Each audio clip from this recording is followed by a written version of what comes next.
that was my high school wrestling nickname. I also don't consider all judging the CrossFit games. People are like, it's professional sport. I'm like, also, there's something in your gym and you're complaining about. Here we go. Shoot. We're going, Oh, we're yeah, live. go. Let me mute this. We're up. Okay, let me drop you the I think we should be able to have some chats going on. I wonder if it'll I'll just drop you pop the up link in mine. so you can see it. Yeah, drop it. All right. Sweet. Let me drop it in my Copy. Instagram too. To take a picture, you say cheese. Oh wait, why is it recording? I don't know how to do anything. I swear, I'm an idiot. For two people really involved with the internet, we're not very tech savvy. Live I know. on YouTube. Coach Jason Ackerman. Link. I'm savvy with only the things that I know. All right, I got to make sure I didn't put anything stupid on there. Is there anything on my desktop that's going to incriminate me? I don't think so. Careful. All right, close out your browser windows. I know. All right, it's up. We're ready to rock and roll on my end. Oh yeah, I just got. All right, cool. I'm savvy. You gotta mute it. I did. We're good. All right, we'll see if people show up for the liveness. I'm gonna. I can't see that on my end, so you're gonna have to let me know. It's throwing me off because I'm looking at it, but it's delayed. Let me go back to the Zooms. And can I still record? Oh, sweet. And I can record this. So we got a recording too, just in case anything goes wrong. All right. Cool. We've got one of the most polarizing people in CrossFit at the moment on the podcast, Andrew Hiller. Welcome to the show. What's up, Jason? How are you? I am great. Great to chat with you. Everybody wants you to be attacked right now. You have a lot of fans. You have a lot of people that support what you're doing. You have a lot of people that are upset with you. Okay. Why are they upset with me? All right. Before we even get there. Your show. You are you got the bat signal, right? Should I put it on? I can literally put it on the wall back. It's too bright. I can't put it on. You haven't seen the bat signal? I got a legit bat signal. I know, and I know you got some new shirts out. So let's always give you a shout out. Where can people check out your stuff? Vindicate.com, VNDK8.com. And he's actually doing an awesome job. Travis Bellinghouse is the man. Somebody's already first comment on YouTube is bat signal, and somebody's saying you speak the truth already. You said I had fans. You do have fans. I figured you got the bat signal. Let's get the origin story. You really? One's got the origin story. You just came out of nowhere, seeking vengeance in Gotham City, but no one knows your backstory. So I wanted to get to know you a little bit better because I think that's important. One thing that immediately I saw when I was watching, you had a great post about your college wrestling coach. Oh yeah, Coach Kevin Bratland. Yeah, Kevin and Carl were my wrestling coaches. They're awesome. What about them? Where'd you wrestle? What college? North Central College. Is that Division 1? No, Division 3.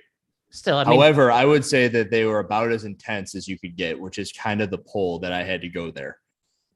Illinois is legit as far as wrestling goes, especially collegiate level. So I saw you wrestled. Where did you wrestle? What state? New York. Level? New York, and then through college, it was a club team in college. It was originally Division 3, and then Title IX came. Got rid of wrestling, but I still wrestled. Still compete in jiu-jitsu to this day. Just trained yesterday, but cool. You and Khalipa. Khalipa's a lot bigger and stronger, probably, and better than I am. But I hear it doesn't matter in jiu-jitsu. It doesn't matter. It doesn't. It's they say like 10 pounds is like a belt, right? So I'm like 150. If someone's 180, it's like they have 3 belts on me. The better you are, the less it matters. But I think the reason I saw your stuff and was like, this dude's a good dude, he's just having some fun on the internet, is because when you grow up wrestling, you take offense to nothing. You're right. I Isn't think I that? heard. Did I read you post this somewhere about me, or is it, I think this I've said everything it that I a read few is just a times. hodgepodge in my head. I forget where it comes from, but I did read something that was in relation to wrestling, and you don't really take offense, and you're not trying to give it. It's just like a mishmash of dudes messing around. When you grow, I mean, I try to explain it like you're in your most impressionable years. Then your parents are like, "Hey, it's okay. You're gonna go fight in front of your peers, right? Oh, by the way, we're gonna put you in a singlet in front of the girls you have a crush on, and often you're gonna get pinned and embarrassed in front of them. You're like, fuck it. What could ever be worse than this?" My initial appeal to the sport of so I love baseball. Baseball is like my favorite sport, and I suck at it. And it was just one of those things where my parents tried to get me going when I was younger, and I missed the freaking belt on that one, and I should have started. And I always regret not starting younger. But wrestling was something where a lot of people started their first year in high school, with the exception of the crazy freaks who did, of course, their whole lives, and then they were unstoppable. But when I started in high school, I was 0-24 my first year as a freshman. I didn't win a single match. Dude, I And was then I 5-12, all forfeit wins except for one because I was 91 pounds. so you got the forfeit wins. I didn't run into any of those for whatever reason. But the appeal was I'm like, okay, I think that if I get smaller and stronger, that I'll have a better chance at winning. So I spent an entire offseason. I was like an obese little kid. So not only was I like 0-24, I also wrestled at the heaviest, the weight class under heavyweight as someone who was 5'6" at the time. And I'm like, I'm going to lose weight and I'm going to get in as good a shape as possible. And then I saw that like putting the work in ended up moving me away from that defeated record.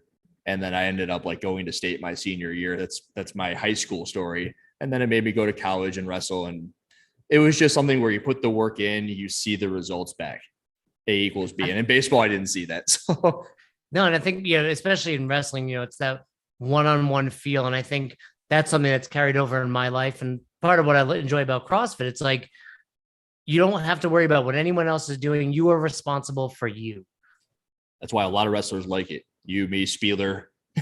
Yeah. And I think, it translates to life, right? Like you don't rely on other people. You just realize similar to what you're doing now.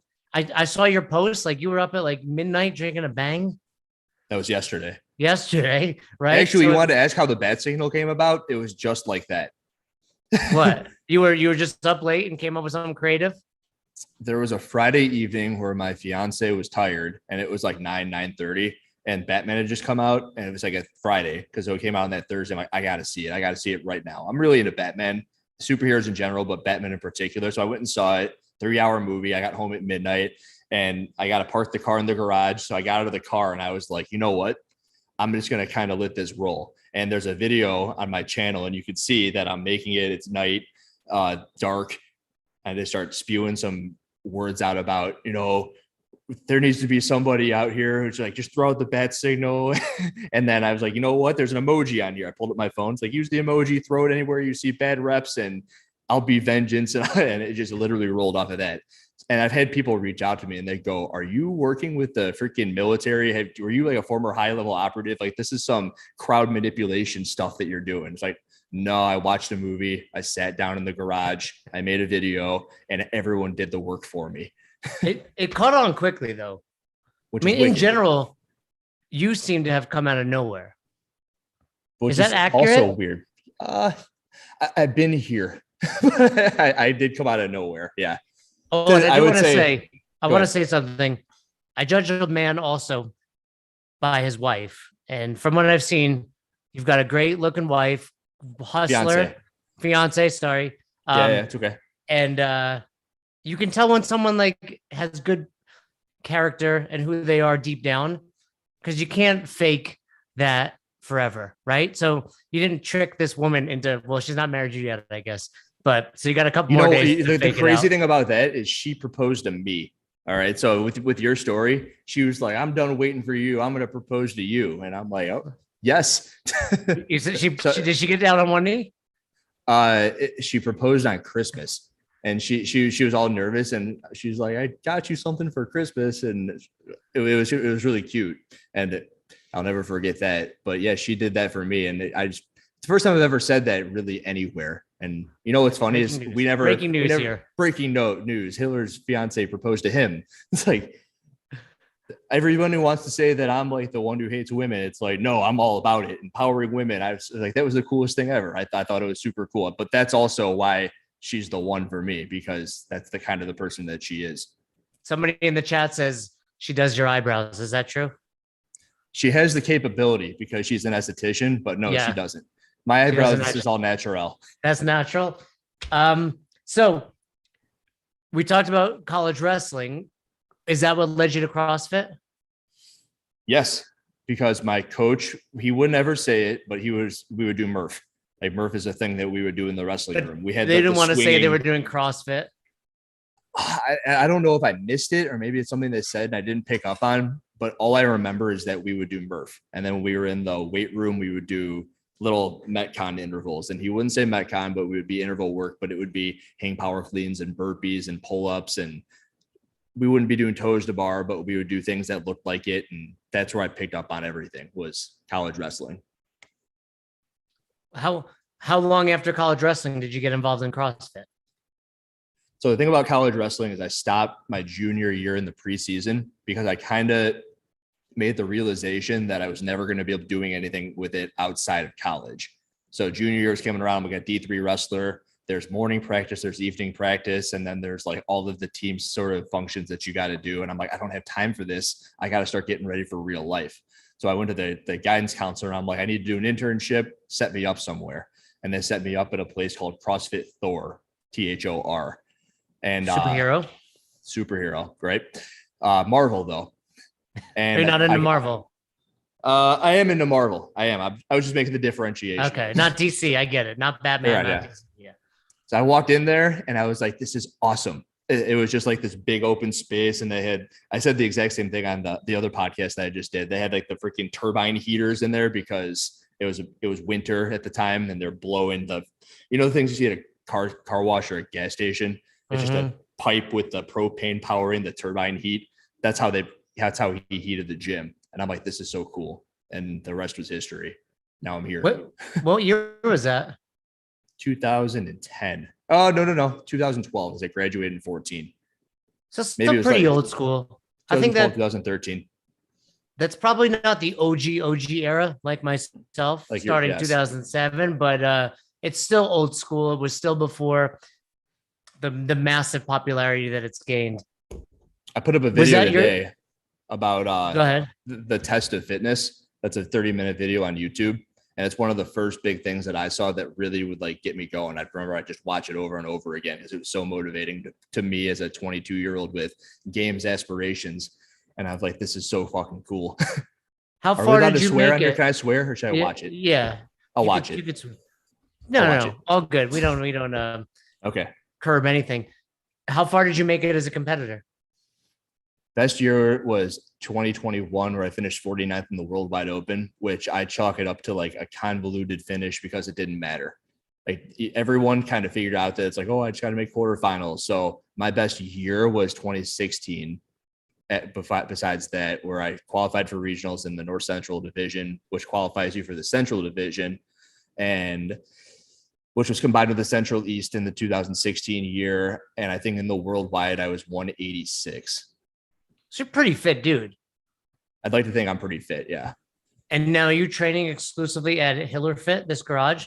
Correct, yes. So I've been doing that since I sold my stake in my affiliate in 2020. Which affiliate did you have a stake in? CrossFit Alpha Dog. All right. Blair says you're a muscle up master. Is that true? I've done 35 unbroken muscle ups. I did see you posted that. And then I've done 50 unbroken bar muscle ups. So like pulling, like anything like lat driven is kind of my jam, which is kind of why I think that like anything pressing isn't my jam. That's like how it works. So yeah, handstand push-ups are a nightmare compared to the muscle ups, at least. You kind of came on the scene, people were tagging you, and I kind of disregarded it because I thought you were just with the name Hiller Fit. I was like, oh, it's another dude that's going to be bashing CrossFit from the sense of I've got a better program. I didn't realize what they were talking. Then I kind of dug in a little bit. I was like, oh, you're doing CrossFit. Yeah. Yeah, it's So, just and are CrossFit. you train CrossFit exclusively? Correct. What program do you do? My own program. And do you, I always have. Yeah. I dabbled in What's Rich Doing in 2015, I 16. think everybody did.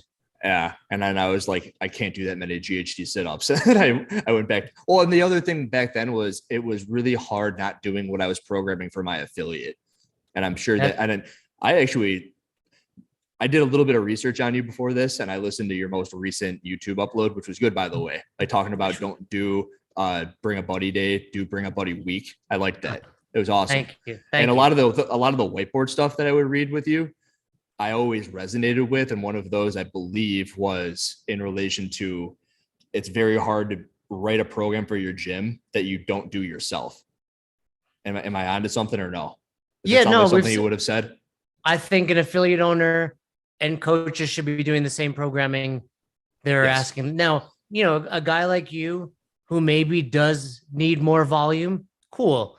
Work in some accessories, do some extra stuff, but Metcons are Metcons. Hop into class. Like you should be doing that. And not only that, you'll perform better You're a level 4 amongst, coach. What do they teach you in the level 1?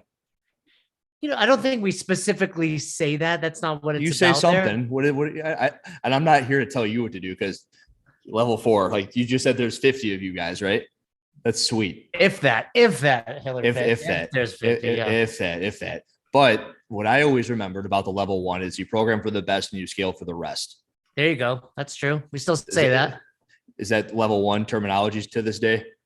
Yeah, we'll throw that in the programming lecture. You're right about that.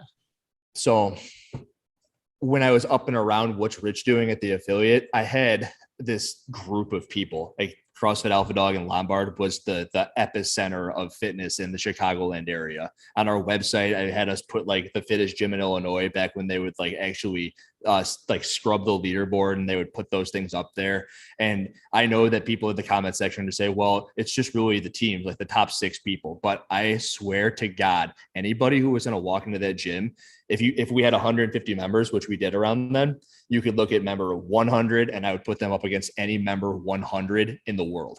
Like the 100th fittest member in your gym, mano a mano with mine will beat yours. Same with 125, same with the person who just started off, because it was like very important to me that everybody was like working amongst one another, doing the same thing. And I remember I had a couple people drop in from a box nearby, and I'll never forget them saying, everybody in here is doing double unders. Everybody, like no one's doing single unders. And I'm like, because I kind of give them the terminology and like the kick in the ass they need to say, you can do it. And I'm sure there's coaches everywhere and I'm not unique in saying that, but it was something that was unique to my area for sure. And I'm sure Especially that back then. especially back then. And it's like, everyone just says, oh yeah, just do double the single unders, 50 double unders, do 100 single unders. And I was always saying like, you can do that, but just spend 5 minutes after class, a couple days a week working on it. You'll get it. And you do, right? Like double unders, we talk, this is how I met my wife. Speaking of, she took her level 1. I don't remember this, but during you were the level, the flow master, right? I was not the flow master, I was just a trainer there, but I was Okay. given the what is fitness lecture. And we talk about training and practice. And one of the things we always do is like, hey, can you do this? And I'm flicking my wrists and I'll call out somebody and I'll be like, can you jump up and down while you do that? And like, you could do double unders. You just need to practice, right? It's like most people can do it. So coming from a wrestling background, I think I struggle with this. Did you struggle with this? It's like that attitude of like, suck it up and go, right? Like no one cares, work harder. Did I struggle with that? I struggle with it my from members, the sense with of myself. like, no, with coaching back in the day. Like I was that. just such a dick about it. No, very interesting, actually. It's so weird how like you'll have conversations somewhere else and then they'll come up for no reason in the exact same fashion. But I always kind of talk about this group of boot camp people that I had. And I guess if I were to suck it up and do it, because you can do it, everybody can do it. I've seen all you have to do is put your mind to it. That's what you're saying, right? Yeah. And with this group of individuals, it's like they're the 40, 50-year-old women and they come in because they want to sweat and they want to move well. And then like they want to have the best hour of their day, as you say, right? And then they want to go home. But you expect something out of them. You want them to level up every day. And they worked with me at the same hour, Monday, Wednesday, Friday, for 5 to 6 years straight. And over the course of that time, I found out that's like, there's different things for different people. And is that kind of what you're getting at? After a while, it's like, they're coming in to get what they want. As long as they're getting what they want, don't like impose your will on them. Does that make sense or no? no? That's exactly. But like in 2007, CrossFit was basically for ex-athletes and crazy people. So, that's what you were expecting. And then hearing from you, like everybody had double unders, I wondered if it's probably also a trickle down. Like when your members see, oh, there's the owner and that owner busts his ass, they're more likely to be like, I want to work hard too. But it's great that you're like, hey, there's also members that are like, I just want to sweat. And we had a team, 2018, we were like 10 points out for making the games. And the team that I was on with these guys, it was in the same division as Froning. So Froning won that division and we finished 6th behind Colton Burton's in squad. wow. And the people on my team, they worked out with the classes that they did the gym programming. And the coolest thing about that was we had a bunch of people go to that regional and they all had at least once in their like time in the gym had worked out with these people, because Seth, the male counterpart, Katie and Keiko, they would do the 4:30, 5:30 classes with those people. And then they'd see and they're like, I want to do double unders with Seth. I want to do chest to bar pull-ups with Katie. I want to do squat snatches with Keiko, my teammates. And then there'd be accessory work. I'd be like, hey, pull out the rower, go do your 8x500 meter row with a 1 minute repeat. And the members would be like, oh, Seth's doing that. I'm going to go do that with Seth too. So it's almost like that was what was happening. And it went all the way down. And double unders were just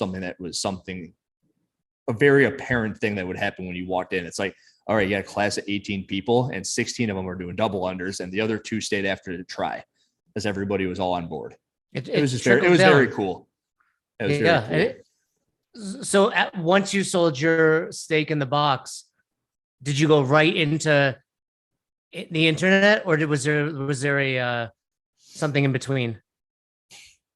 Because do you do this full time now? You just troll on the internet full time? I'm a full-time troll on the internet. I would say that I'm a full-time one-on-one coach at this point. So I have a stable of clients and I'll see them throughout the week.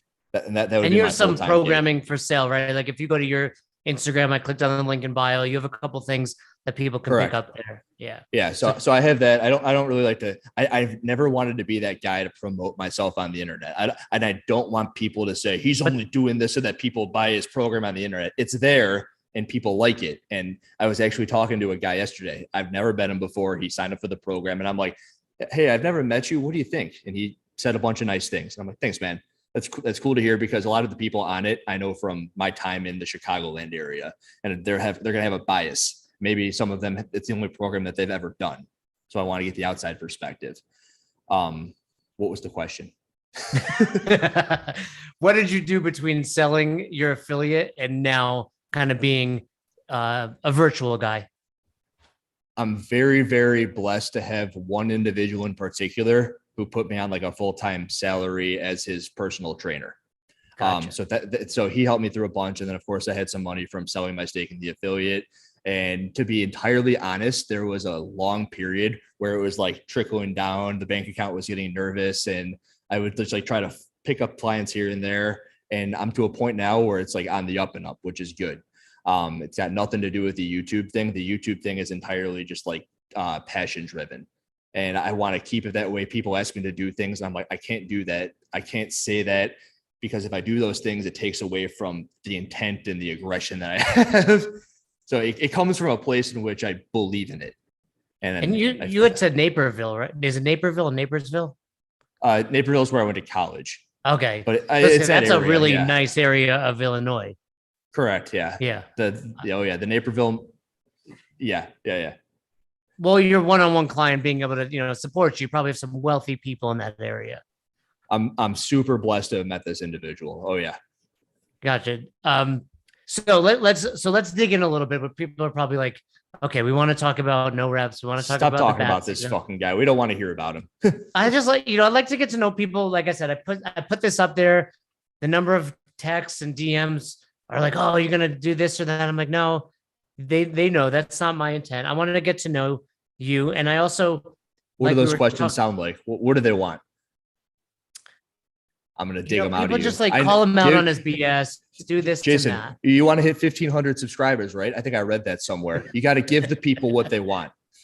What are they? Yeah, but just like you, I can't fake it. Like it's not about Okay. Well, then I can't fight you on that because I understand. integrity. And and I was telling you, there's a lot that you're doing that I agree with, and then there's some things you disagree with. And I think the the internet has become this terrible place. It's like the Gotham City, right? Where it's just like this dark, bleak place, and people forget like we can't just talk and have conversations Like this.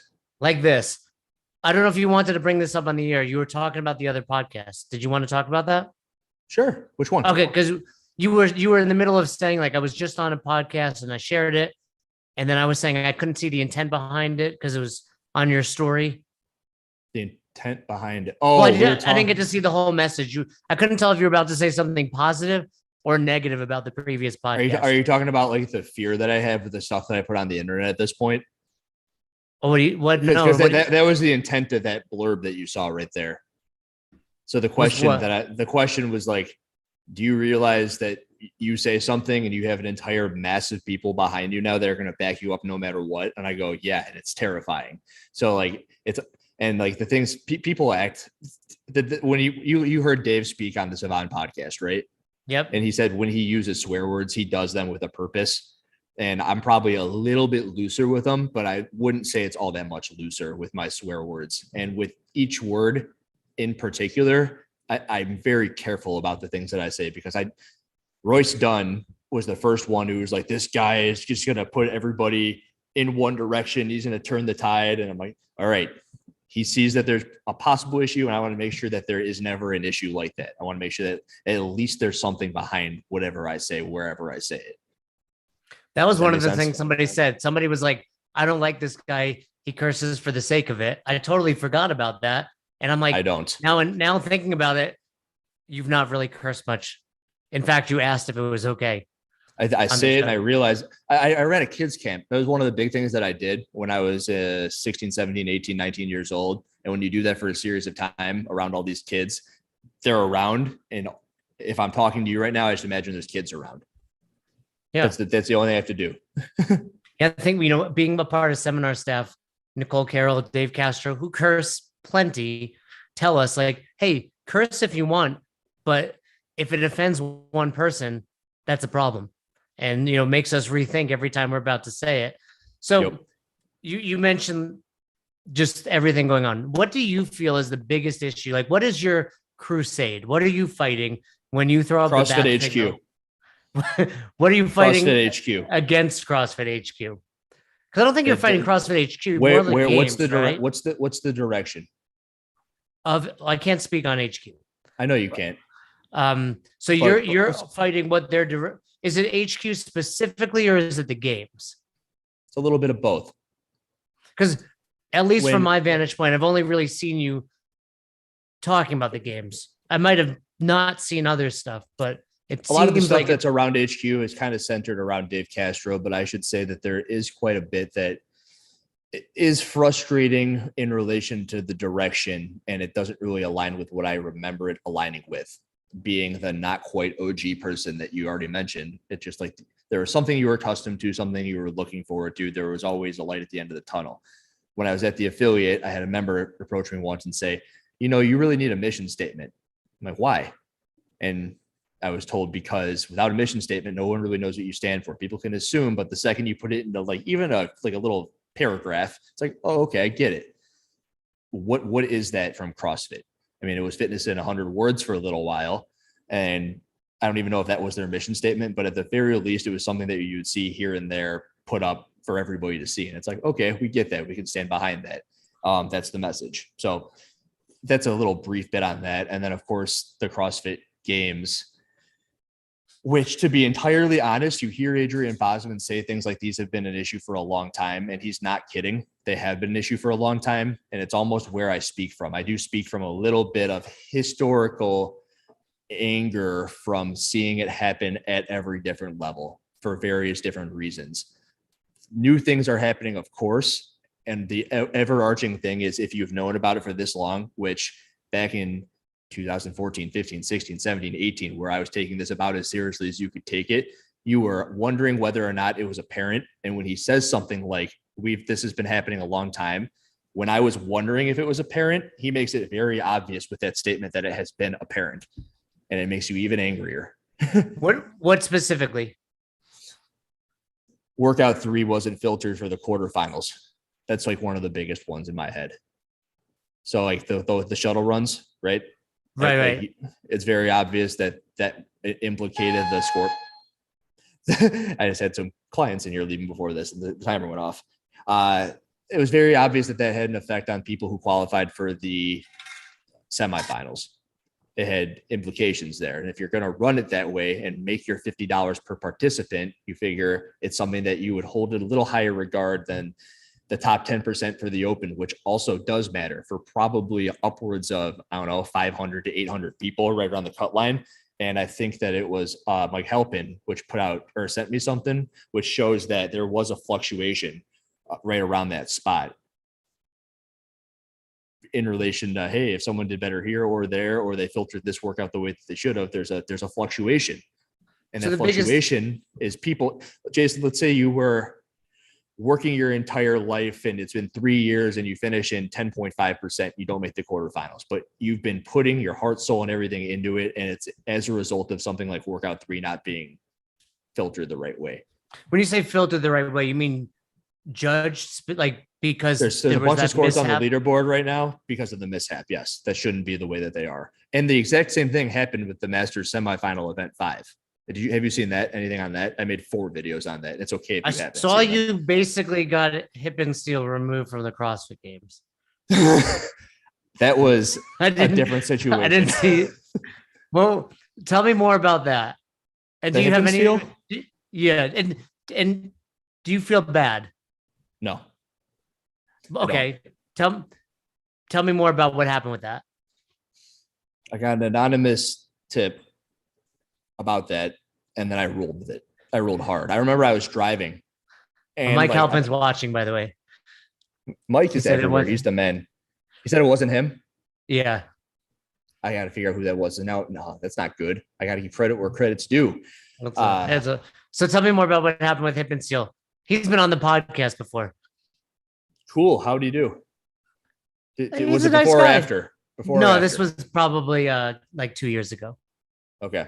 Next time he's on, ask him what he thinks of me, because he never answered my last text message. And I'm not going to keep you're getting blocked left and right, right? I recently got blocked by another big name athlete. Who is it? You heard it here first. It's Guy Malheiros. He blocked me. Guy blocked you. Yeah. Which is a shame. I want to talk about that. I want to talk about that lift with you. But you go back to the Hip and Steel. What happened?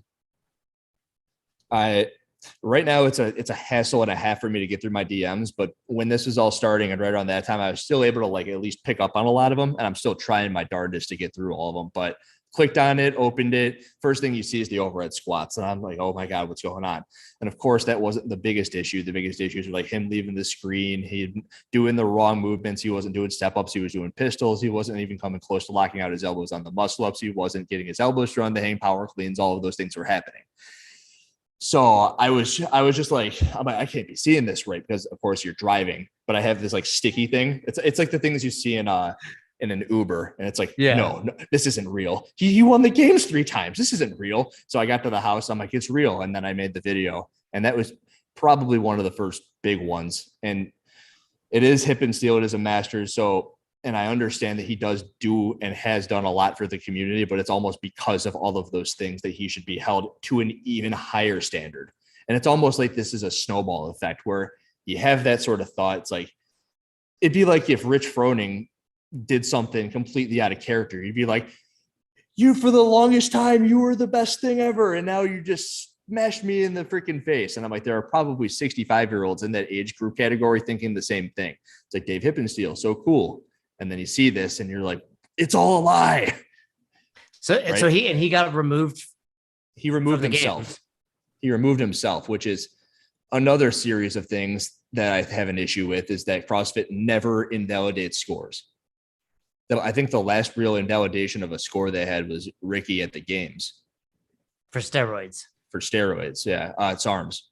SARMs for SARMs. SARMs. Okay. So it sounds like to me your biggest, let's call it a crusade, right? It's not a gripe. You're not angry. You're trying to level up the standards and the judging for the entire open season. It's just the online competition has so many holes. And for, like I told you, for the longest time, you just thought that because they were a new sport and because they probably only had so much manpower and because there's so many people that they can't do everything. I mean, there's hundreds of thousands of people. I mean, there's probably not a sport with more. And you said the wrestler thing, just get fitter was always what I told myself. Make it impossible that it affects you. Was something that I always said as the athlete. And recently, Tommy Hackenbrook was speaking about his athlete and how now that Tommy Hackenbrook, when he was an athlete, he wouldn't have said anything. The same way where when I was an athlete, I wouldn't have said anything.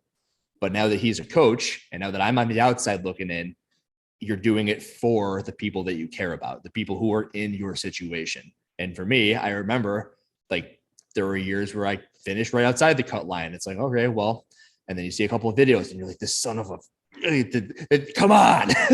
Like so, he's going to regionals. And then you go to regionals and you see that person finishes dead last every year. Like there's 40 people, they finish top 5 in the open. And then you see that they finish literally dead last and they can't freaking walk across the floor because they're so tired. Like, how did you get here? What did it? Well, I guess that's kind of like analogous to the guy at the box that rep shaves and then doesn't do the open. But would you say more of your frustration is in the athletes or in the judges? Oh, between the two of those? Yeah. I was asked this question once, and it's because someone reached out to me and they go, I'm getting a little confused with your message. Are you mad at the judges or the coaches? And like my response was, it depends on the level and it depends on the athlete at the level. So if it's the online competition, it's both people's job. Do you agree? It's up to the athlete and the judge to, at a certain point in time, it's up to the judge to inform the athlete, but it's always possible that the athlete is putting the judge in that weird position. It's up to the athlete more so online because they know somebody else is going to then watch it. So they need to know. Wait. They don't know that somebody else is going to watch it. That's another issue. Well, from what I understand, they get validated online. So we think per the workout. What's that? Per the workout. From what I understand, I know of a lot of individuals in the top 100 on the male and the female side who didn't have a single open workout looked at. I can't speak. I know in the past. I know you can't speak to that, but I've had people say, hey, I had all of my videos on YouTube and they have 0 views. And I'm in the top 100. So they typically ask seminar staff. We're invited to do it. I haven't done it the last 2 years, but in the past, we watch them and then we validate, we take off the reps, we, invalid, whatever. I don't know exactly what happened this year or the previous year, but prior to that, we were watching hundreds of videos each. It was like tons of spreadsheets, Slack group, etc. That's good. So you're saying this is previous years. I'm talking about this year in particular, and that actually probably stems most of my frustration because I was accustomed to something. And while I understood that it wasn't perfect, I never would have thought that it got worse. And it seems as if it's getting worse. So my attitude is like, for example, let's talk wrestling. Yeah. We've all hit a takedown where like, hey, it was close and the ref gave it to us. Would you say like, hey, ref, that was close. I don't think I deserve those 2 points. Let's restart in the middle of standing, right? Similar to like the catcher and deadlifts, right? Like if you're, in other words, if you're an athlete and you're getting away with it, at what point are you just like, I'm trying to win $500,000, sponsorships, etc. I'm going to get away with what I can. At the parallel you're drawing is wrestling, and in wrestling, you're talking about a takedown. And that was just an example, right? But every sport, right? Like even in baseball, right? I would have to say that the closest parallel might be something like tennis. Right. The balls, the ref calls it out. It happens in a split second, and you got, or like maybe balls and strikes, but you got to make a call right then and there. And there is nothing like CrossFit, though. There is no parallel you can draw. And I know I've spoken in the past, and people will try to say, Andrew, you used to say you compare things to baseball and compare things to wrestling, but kettlebell deadlifts are something extremely unique to the sport of fitness. And you have to create your own standard almost. And in which I was just watching something, and I'll probably put something together on it. In 2012, Adrian Bosman's sitting there, and he speaks about how they try to go too fast. And when you notice that something looks off, it is off. Boz, I've heard him say that to us as judges. And literally, it's that. All you do is you tell the judges that, and then you say no rep, and then they slow down. The thing is, you need each and every judge to have the same head on their shoulders. Because if you have one judge giving Katrin reps, and I'm not trying to pick on the judge, got to say it so everyone knows, but if he just happens to be the judge who happened to not be telling her no rep so that she would make the choice as the athlete to slow down. And if you were the athlete in wrestling trying to get the takedown, you would keep on working towards it until you get it. Same thing. Katrin would be like, okay. And she would work towards it. You would hope so. And then every once in a while, there's that athlete that's like, what do you mean? And at which rate the judge just needs to be like, hey, I am the judge. Well, and I think you do see that at the games level a little bit better because they're typically seminar staff on the floor. And, I do think for a lot of those judges, it's moving fast. There's probably a little bit of awe going on. I'm judging Katrin. I'm judging a games athlete. And you have to have the confidence out there. You asked who is this on, and you cut me off in the open. And I'm not saying you cut me off, but I do have go ahead. I do have a pyramid here. Let's hear it. And the pyramid's under an umbrella. We got a question from Ryan over here. Okay. So I talked about the open. I said it was on the athlete and the judge. And then you said, of course, it might be more on the athlete because there's going to be an entity watching it. I said it's under an umbrella, right? The entity is always CrossFit. So it's always on them, always. But in that situation, open, online competition, judge and athlete. When you get to the semifinal level, I think it breaks. And on this side, it's basically all judge. So if you're at my level, where I was just like competing, la-di-da. And then if you were like someone in the bottom half of the semifinal field, it's on the judge. You play to your judge, you do exactly. But then once you get to the top end and you've got a name like Katrin, it really kind of sucks because you have a judge there that is a volunteer, and it almost like levels up that open playing field where, again, you don't want to put the judge into that terrible position. And we have examples of that in our sport, like the Rich Fronings, the Tia Tumis, the Matt Frasers, who, and I know someone's brought up like Matt Fraser's push presses, he got no rep like 50 times. It's like, I got no argument. He was doing that. He was knowledgeably doing that. So I'll just say Rich Froning because every single time he would never use like a shortcut to try to get there. He would always just be fitter. And then the umbrella, of course, is always CrossFit. So if they put a movement in there like kettlebell push presses, all of a sudden you're putting everyone in a shitty situation. And if you're at the event, the Lowlands, and you're Katrin, you put in kettlebell deadlifts, it's like, why wouldn't you just do a heavier deadlift or something else like a barbell so everyone knows what it looks like? And so you don't put Katrin and the judge in a hard position. It's like, that was just a stupid workout. I think that is why you see the more unique movements at the games, because the judges, we do have a little more time under tension, if you will. The one thing I always think about, though, like maybe Katrin's not the best example. There was that Mal O'Brien. Muscle I think up? it was I think it was like thrusters In the open. No, I want to say she was like on a field. I saw Granite Games. Yeah, okay. Dumbbells, right. 2021. Okay, that wasn't this season. It was a thruster run workout, yeah. But have you ever been in a workout where like a coach would be like, dude, lock out your arms, and you're like, motherfucker, my arms are locked out. Like, you know what I mean? Like, you feel, I don't think sometimes the athletes are purposely trying to get away with it. I do think there are times where they're exhausted and they feel like they're hitting the range of motion standards. Something that I have always done, and I tell people to do, is that your cell phone is your coach to an extent. And as an athlete, you're looking for the path of least resistance. And that's no secret. That's the entire issue here.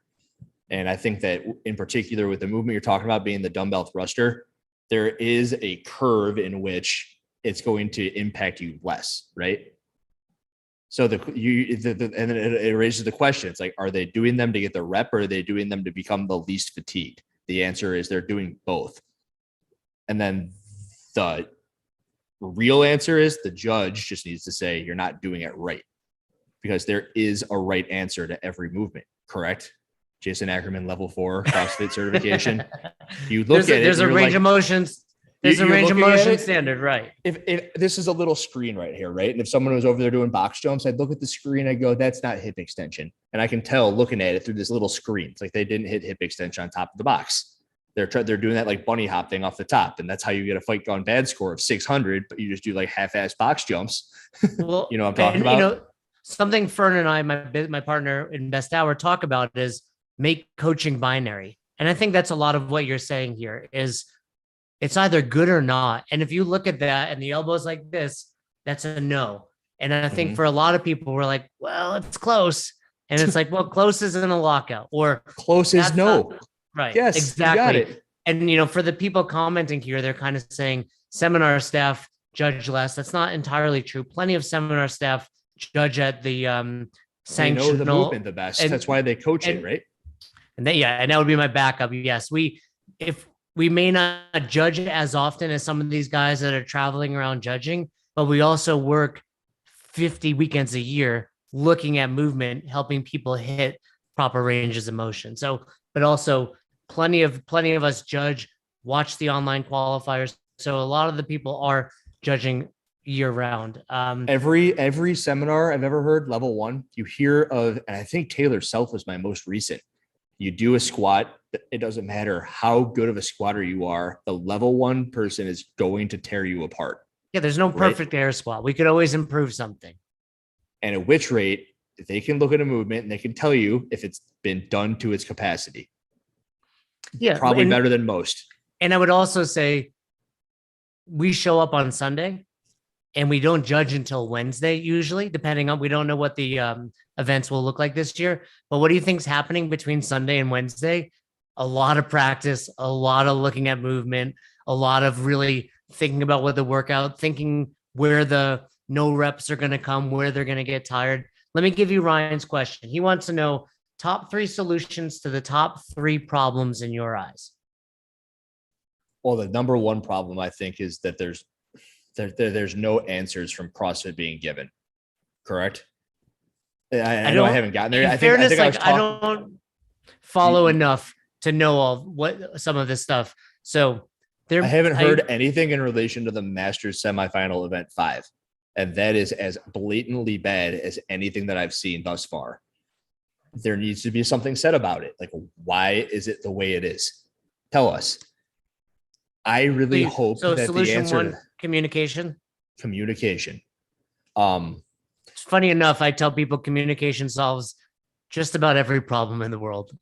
So everything is comparable to everything. And it's like every relationship. It's like, why is there issues in the relationship between like myself and Alexis, or you and your wife? And it's like, there's probably a misunderstanding. Mm-hmm. Is there some giant misunderstanding right now? And people like me are enraged about it. And there's a whole bunch of people behind me who are also upset about it. Then like, just tell us what it is. Like, we can be understanding of something. It's like, if you don't want to take out the garbage because you're tired, it's like, all right, well, can you do it tomorrow morning before the garbage man shows up? It's like, yeah, sure. CrossFit. Well, we'll do it tomorrow morning. Like, just tell us something. Communication. Yeah. All right. Number 2.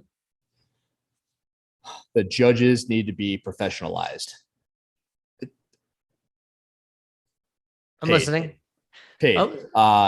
At all levels, or, at the open level, the guy at the box judging you, or the park district at my softball league, which plays on Wednesdays, which I played in yesterday, and I had to just like run around with my arm at my side. I can't do anything. I can't hurt my arm. The guy standing behind home plate makes $150 a game, an hour. And you're paying. Sorry. It's a night. He makes $150 a night, and I think he's had to do 4 games. So he's making that's about $4 an hour. 4 games an hour, $150. No. Yeah. Are you trying to Napoleon Dynamite quote me? That's like $1 an hour. It's not great like pay, but you're saying it's like $45 a game to watch a ball hit a rubber mat, and that's his job.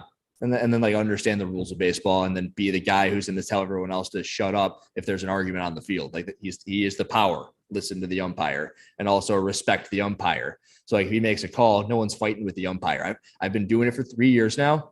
No one fights with him, and it's a whole bunch of dudes. Half of them are wasted playing softball, and no one's fighting with the umpire. You would think that the CrossFitters at this level would have the same respect for the same people. And I'm not, so that's probably issue number 3. Like everyone needs to understand, like, did you see the video that I put up in relation to the legal system, my car getting stolen, and my comparison to how CrossFit's all messed up with the judging? I did not. Tell me about it. My car got stolen. They got stolen because they're easy to steal and there's no repercussions.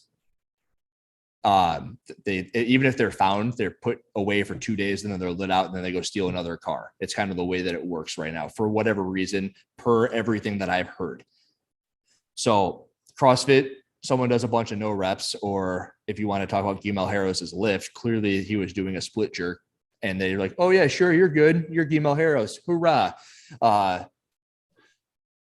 There's no repercussions.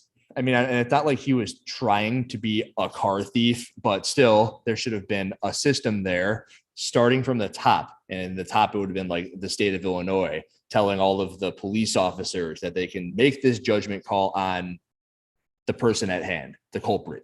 The culprit is Guy starting a split jerk. And then you weren't allowed to do that. We see Saxon Panchik tries to do that. He gets called on it. It's not as egregious watching Guy do it, but it still is exactly the same. And you can see that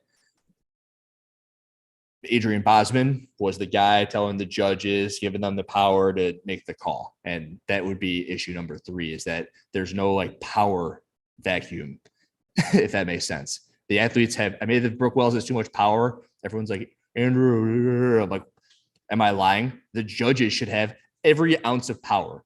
Judge Dredd, jury executioner. That's what I think. And, going back to some of these guys talking about seminar staff at the games, I think that is one of the big differences. You're at the games. We don't care who these people are. Hey, good right? boy. Right. Like for many of us, they're peers. Like we know them, we're friends with them, not in a biased way. If we are friendly with them, we won't judge them. But I think we're not afraid to call the rep, good or bad. I read a comment on that softball 3750. So if you're a judge, at an event and you're making 3750, that ends up being what, like almost $500 a day. You're there for 4 days. You make $2,000 over the course of the weekend. You're telling me that $2,000 isn't something that like would make somebody want to do it? You go coach like 4 weekends in a month, you make $8,000, or you make $8,000 over the course of 4 weekends. It sounds like a pretty good gig to me.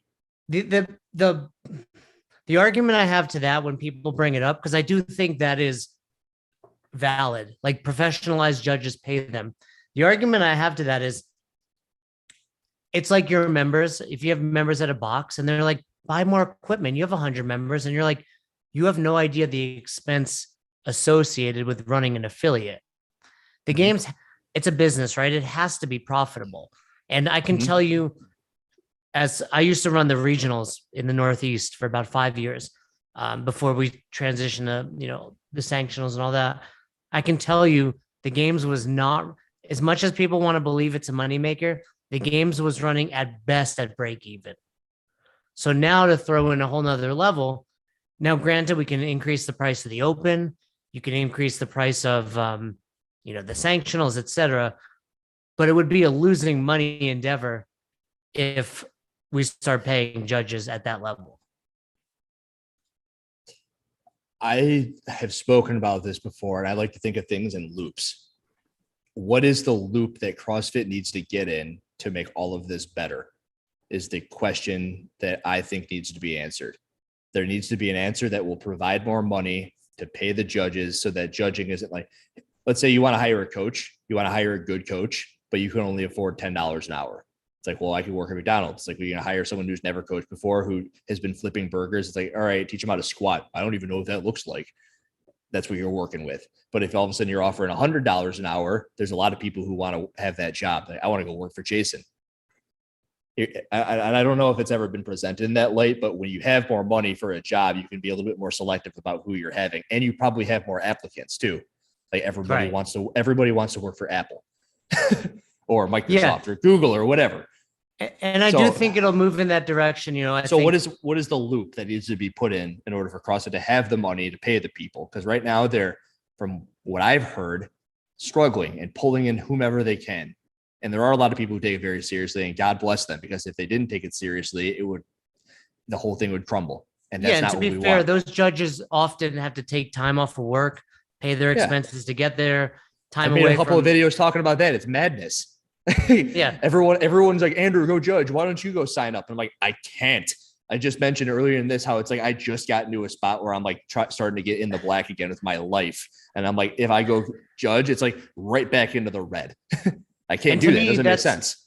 that's who I feel for. Like, I get it. Call out the athletes. Like, they're competitors. I think I saw somebody post, I don't know if it was on mine or yours, and they're like, well, it was like, welcome to being a professional athlete, right? Like, you're in the public spotlight.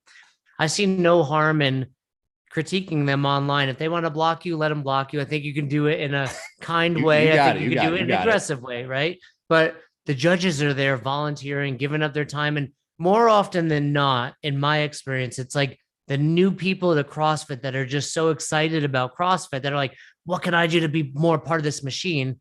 Well, I'll go volunteer and judge. And those are the people that wind up judging Katrin and aren't ready to call no reps on, the two-time champ. When did you start? 2008? CrossFit 7. Yeah, 2007. Okay. You were just mentioned the guy who or gal who started this year who's like, I want to help. What about you this far in, 15 years in or so? Like, how do you help? Like, what do you think? What would you do if you were that person? Today, like who I am now. Run in there with your like eyes wide and your like just a big smile on your face. It's like, I'm going to judge. And then like all of a sudden, I don't think, all of a sudden I make a video about Katrin and you happen to be the judge. I didn't, of course, we've heard about how that judge didn't show up the next day. If that wasn't my intention, was to oh, is that true? That judge no showed the next day? I've heard it from a handful of sources. I mean, hey, we're going to be there's other at the videos. games. There are videos there before mine, by the way. We're going to be at the games this year. And I vividly remember the year they did ring handstand push-ups. I was just telling this story the other day.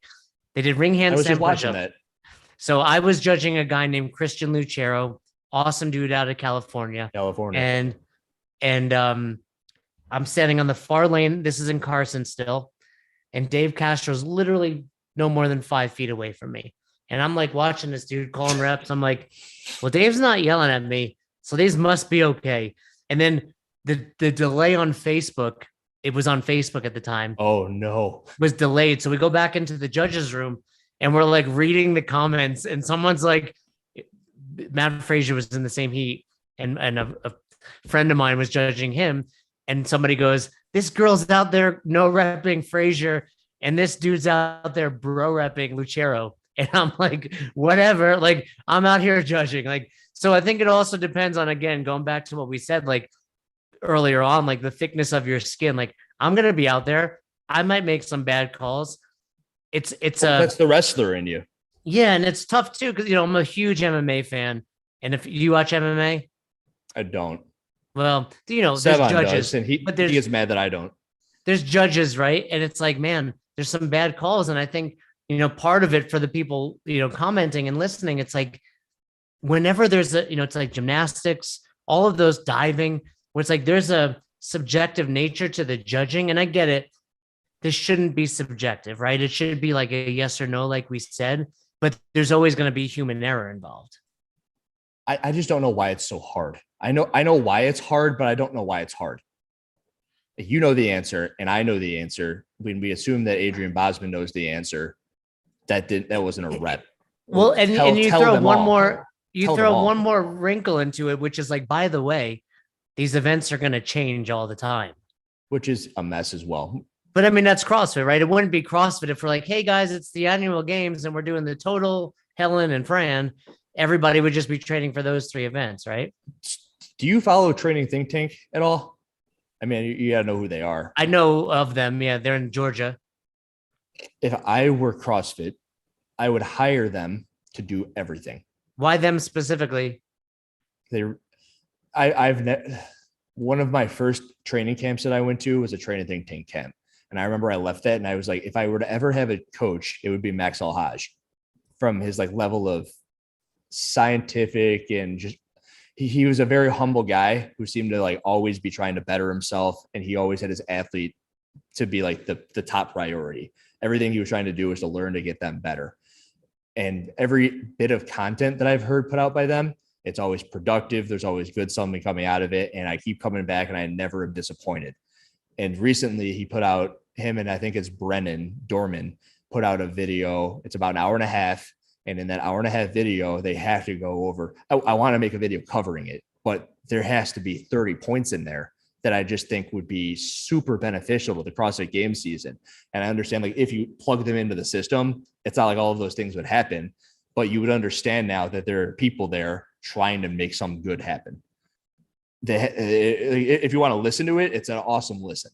I'll check it out. I mean, and I do think that it's going to improve. We do have to take into account. Do you have reason to think that? I do. I think, look how far other than like blind hope. I'm not saying you're a blind hopeful man, but I am. I want to, you know me all right. All right. I want to hear why. I mean, I know Adrian Bosman very well. And I'm certain he's hearing and seeing everything. Just because he's not responding, he's very calculated. There's also a big business going on. He can't say necessarily what he wants to say, right? It probably has to run up the chain a little bit. Justin Berg above him this year. I think in general, CrossFit and the game specifically, it's a new sport. I mean, going back to MMA, until 5 years ago, you couldn't even get an MMA fight in New York State, right? And it had been around since the 90s. So the first games was 2007. So call it 15, 16 years. We're still very early on in the games. I do think we're going to see improvements. I mean, think about where we've come. 2007, you literally signed up and anyone can compete. 2009, you have to earn your spot. Have we seen improvements since 2016 though? Specifically in regards to judging? Specifically in regards to just about everything. I think if you want to talk about judging in particular, I would say every year judging is about the same. I'll give you that. Okay. And then everything else. I think so. I mean, look at the prize purse. I mean, that's grown by 10 to 20 grand. I mean, 2007 was $500 cash. 2016 to 2022. I don't know. This is where people like Brian Friend come in handy. But when Froning was winning, I think it was like 275, and it's about 300 right now for the winner. So it's gone up a bit, but every year it comes out and it's like, all right, Dubai pretty soon is going to just like up and put out a bigger number, or Rogue's going to pop out and put out a bigger number. Hey, Rogue's paying you in Bitcoin, even better. And Rogue's paying you in Bitcoin. I think it's down, but it'll come back up. It's coming back up. I'm not too worried. I mean, you just brought up the prize. I do think other things, there's always like the prize purse per event, Reebok matches. If you're wearing I think the money is going to take care of itself. I think the money will continue to go up. Have you been to the games every year? Or what years have you been there? I've been every year since, I want to say 11. Okay, so you've been Carson, Madison. All Carson, and then Madison. Yeah, and then the year was virtual. I judged Hepner in Kansas. How was that, by the way? The virtual judging? Yeah, it was. Like it was. You went unique. out there. Yeah. Yeah, I went to Kansas, just like basically hanging with an athlete, watching him kind of prepare for the weekend, and then for 5 minutes twice a day, judging. Do you have any insight as to how much it costs to send you out there? Because I'm guessing they paid for you to do that. Yeah. They're not like, hey, Jason, get yourself out there and judge Hepner. No. Like, and if you don't, I mean, you can always. I don't know what a flight. I don't know what a flight and the hotel costs, but whatever a trip from Colorado to Kansas and 2 or 3 nights in a hotel, probably a couple thousand a person. They covered it. Yeah. And, and for the record, we get paid to be at the games. We've heard that too. That's been solidified. Yeah. That's interesting. I don't know what my initial thought is on that. Wait. You were just saying that's one of the ways that we can improve judging. Paying at the games is never what I'm talking about. It's always about the semifinal. And do you know if they were paid at regionals? I think they were volunteers at regionals. From what I understand, the only time people are is paid at the games. So I'm not talking about the games. Yeah, I'm not talking about the games. I mean, the prize purses are already dismal, bad, really bad at the semifinals as is 5, 4, 3, 2, 1. As far as the payout goes, that's terrible. Especially if you were to compare it straight up to the sanctionals days, where like you go to Wadapalooza and it was 50, 30, 15 for the podium, male, female, something like that. 50 grand for the winner. So and I know CrossFit is now the one dishing out the money to all these semifinals, but there's a better way. There is a better way. Listen to the Training Think Tank podcast. I don't know if I want to throw out all their stuff. I'll listen to it, and I'm sure there is. And going back to your question is, yes, I do think they're seeing this and trying to make improvements. Obviously CrossFit's been through a lot in the last couple of years, and I think it probably slowed the brakes down, a little bit, but I think we're going to see it come back. I think that's a few different things going on. You keep saying think. I hope. I don't have any insight. I don't hang with Jason Ackerman, and I know that CrossFit's going to do the right thing. There's a lot of me that's, I am very. And maybe you're a little bit, I always say talking privy fitness. Like maybe you know a little bit more than I do. Because as I will always say, am the guy in his garage speaking for the people. I only know what I know. And what I know is that I don't know much. I know what I can see and hear. And I see what I see with my eyes. I hear what I hear with my ears. And I make videos about it, connecting dots. I don't have any inside information other than I'm friendly with some of the people and I know the type of people that they're putting in place. And I do believe that they're working. Like no one's in CrossFit saying, hey, let's try to keep this, where it's at. Everyone's like, what can we do to make it better, from seminars to affiliates? It's always, so why wouldn't they hire somebody like me or even reach out to somebody like me? I just want an email at this point saying, for what? Hey dude, thanks for the suggestions. Could you chill out a little bit? Well, I think Dave gave you a shout out, right? He did. Yes. I want one from someone who was there before he was back. Anybody. I know a couple of people even have my email. I think that's wishful thinking. Shoot me an email saying we hear all of your feedback. I won't make a video about it. I'll shut the hell up. I'll make a post saying, guys, they've talked to me. That's all. I think, how do I say this? I think, yeah, you're a vocal Are they too person. proud? Are they too proud? I wouldn't say it's too proud, but I think it becomes a slippery slope. It's like, does everybody that has a large following that's vocal get a phone call? I think I would imagine the price is right. Come on down. I would imagine they know who you are. I'd imagine they're aware. I'm sure you've come up, and I'm sure I truly believe because of what you're doing, things will improve. And that's what I said. I don't think what you're doing is a bad thing. I think you're drawing a spotlight on it. And I think because of that, and for the same reason Dave said it, we need people. If we only have yes men, whether it's at an affiliate or at the games level, that's a problem. We need people. I've seen that Jim Carrey movie, and everything seems to work out for him when he's a yes man. And every time I put out something negative, I'm like, oh no, no man. What's the worst threat you've gotten? I don't get very many. So you have mostly supporters? Unbelievable, right? Not even the judges that you've critiqued or by byproducts of the athletes. Recently, there was an individual on the Savan podcast, and he blocked that individual because they were making claims behind a fake profile. Actually, there's an individual who is a semifinal athlete who told me to chill out when I was talking about Mal O'Brien's muscle ups. And to my knowledge, that might be the most aggressive thing. It's like, shut the fuck up. She doesn't owe you anything. And of course, there have been a couple of team situations where, of course, I've always talked about the CrossFit Mayhem Justice team. Why is it okay for them, but it's not okay for the Nordic Original team? Have you heard about that entire deal? You have to have heard about Team Nordic Original. Like Jessica Coughlin lived in Alabama basically the whole year. And then she shows up for the Open. I have people from the affiliate who told me that. All right. See, things like that, I think, should be rectified. I think that type of stuff, there should be fairness across the board. The movement aspect of judging, I think, will improve in time. I think there will be an instant replay at some point. I think most sports wind up going to instant replay. It makes sense. They've done that before with Carl Webb in 2017. They used it to count the reps. Squat. Yeah, over at squat. That was my buddy. My buddy was your buddy? judging that. Yeah.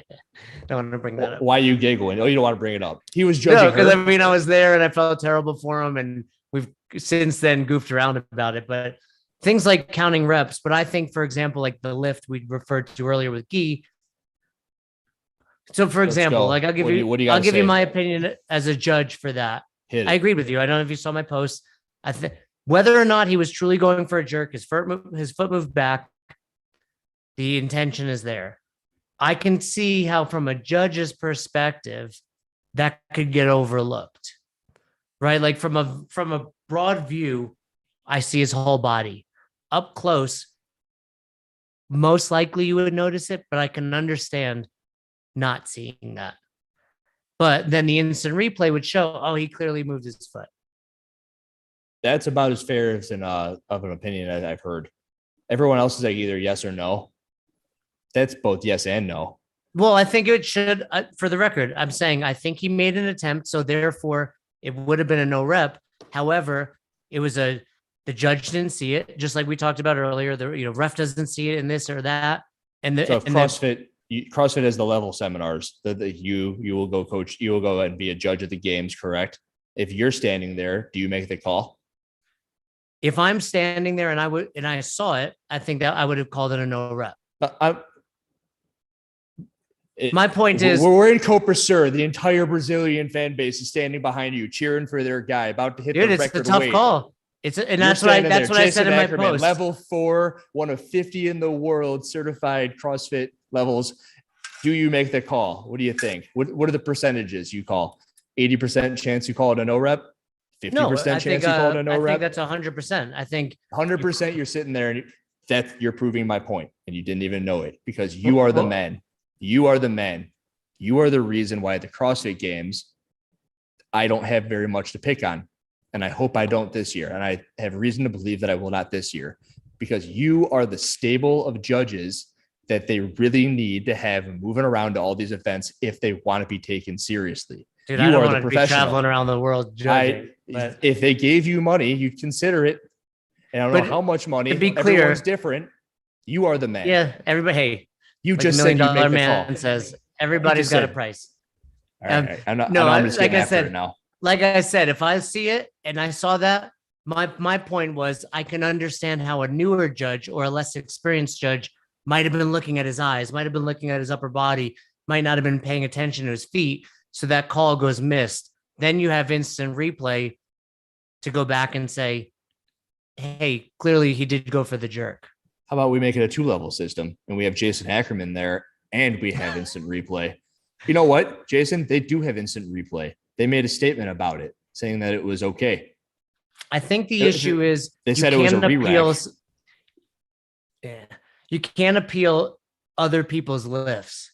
Well, how about CrossFit as an entity? Can they appeal their own competition? Yeah, that I know like the guy to his left can't say anything. It's like, hey, that was a re-rack. What the hell? They can't do that. I know. But CrossFit as an entity, be like, okay, this is a bad look. We shouldn't have this pinned on our profile, our number one post on our profile. Like everyone sees it now. I'm just saying that there's a way to do these things. They just need to do it.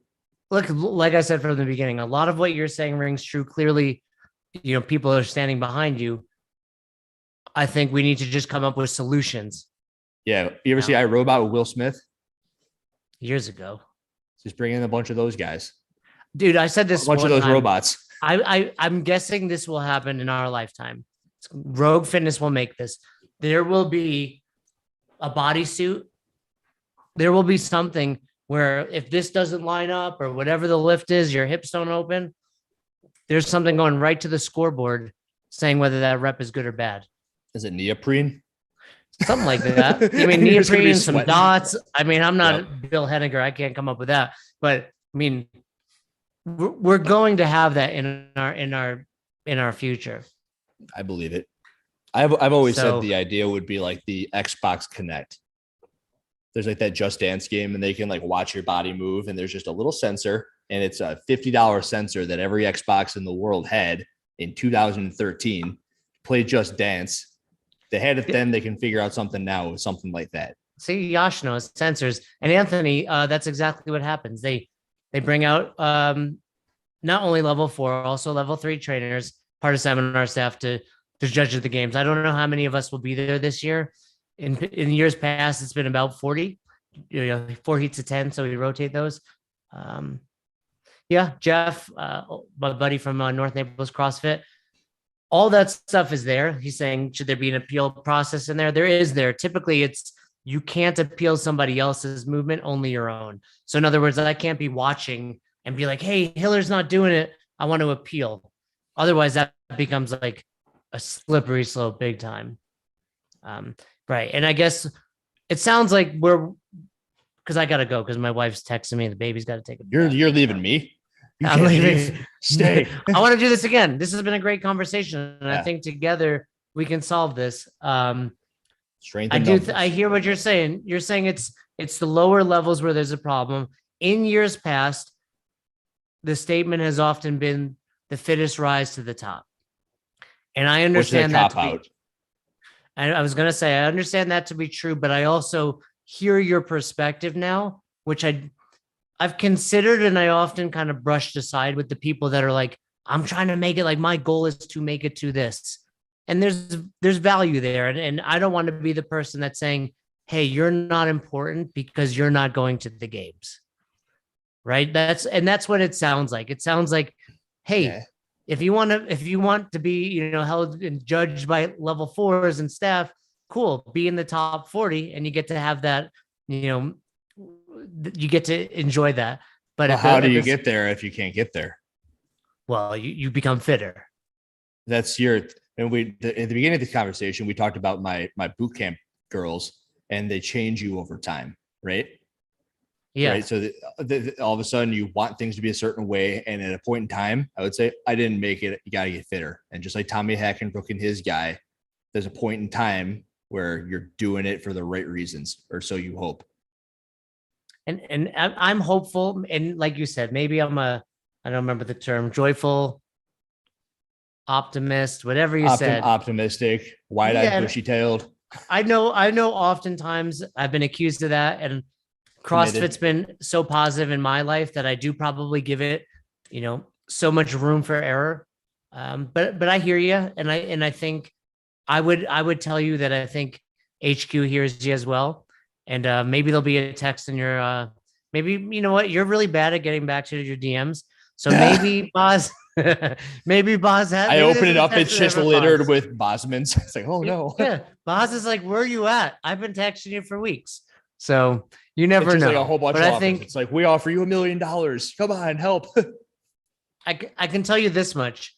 I'd rather have 1,000, 20,000 people like you that care about this thing than don't care about it.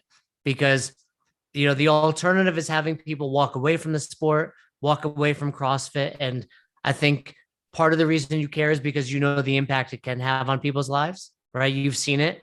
It still has an impact on your life. So at the end of the day, I think we all stand behind CrossFit. We just want to see it, just like our slogan for Best Hour, do that, but better. We want to see it keep doing that. We want to see it improving along the way. Is that fair? Do that, but better. I like it. That's the best coaching. For the record, that's the best coaching. You, when you're coaching your guy, next time be like, hey, that was good. Just do that again. Just do it better. That's the way to go. There's always, just like the squat you said, there's always something you can pick apart. Always Yeah. something you can do a little bit better, or just Here's change. what I'm gonna do for you. You ever growing up? I watched boxing and Mills Lane. You remember the ref Mills Lane? No, you're too young. He Not a would come big out and he'd be boxing like, he guy. would always do this every time he was about to judge, or I'm sorry, ref a boxing match. Mike Tyson, he would do this thing on his nose and he would point to the camera, and it was to his wife. I'm gonna do that Okay, to you at the CrossFit Games.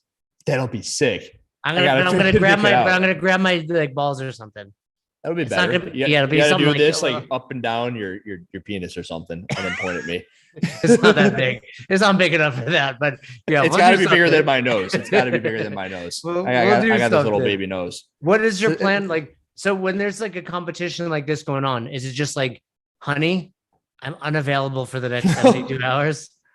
did you listen to that podcast? Because that's another thing that came up on there was like the month of semifinals. I can't do this. I can't do that. All I'm doing is watching semifinals because if I don't see it and then I got to go talk on the podcast with Savan, I'm going to sound like a freaking idiot. And there was one event that I missed and I felt just so lost. I feel like I don't know what to say. I feel like I can't contribute. I'm no good. I'm a freaking sham. I was just sitting there like all freaking withdrawn into my turtle shell. It was the 18-minute event with 100 GHD sit-ups. I'm like, hey Taylor, just so you know, I didn't watch that. You might need to carry us on that. But everything else, I watched every second, and I was like, guys, this is what I'm doing. Leave me alone. As someone that spends a lot of time virtual, I mean, we have our podcast, we've got this, and that not even to mention our business, affiliate university, all that stuff. I see what you're doing. I see how much time and effort you're putting into it. I mean, you're working hard. So kudos to that. Just have a goal. That's it. What's your goal? That's it. I just want everything to be better. My personal goal is probably a video a day. No matter what, no matter what it takes, get it out, make sure that it's better than the last one by whatever metric. Today's video, I think it's the best video I ever put out. It might not get the most views, but I think that it comes from a place where I intended to make the videos in the first place, which was to talk about the things that I wanted to talk about. And then the other videos, the goal of those videos was to get eyes on the videos that I wanted to put out. Does that make sense? So there's almost like two roads. It's like road one, I know people are going to watch this one. Whatever the hell I want to say on it, I can put a certain spin on it. I can put certain verbiage into the video with my own yelling and whatever that'll make people send it to other people even. And then there's the other road, like the one today, where I'm like, this is awesome. This is why I started. This is the thing that I think people need to watch. This is why I get so angry present day, because this sort of stuff isn't around anymore. And that's where I come from. So my goal, and you know what's wicked about this? Wicked's a weird word that just rolls off my tongue. And I say it, and I feel like, where did that come from? Boston. Before I was with Alexis, I was with a former girl. This is a long time ago, 6-7 years. And I remember we were sitting in a car and I go, I need to talk to more people. I need to talk to more people, as many people as possible. I don't know how, but I need them all to know how awesome this stuff is. Because I'll tell you, I'll tell this guy, it's not enough. I need more people to know how awesome this is. And I'm sure you feel that way too. It's like you wish you could shout from the rooftops how awesome CrossFit is. And I guess the anger from me comes from, it doesn't look as awesome as it used to look, because I think that there's a weak message at the top.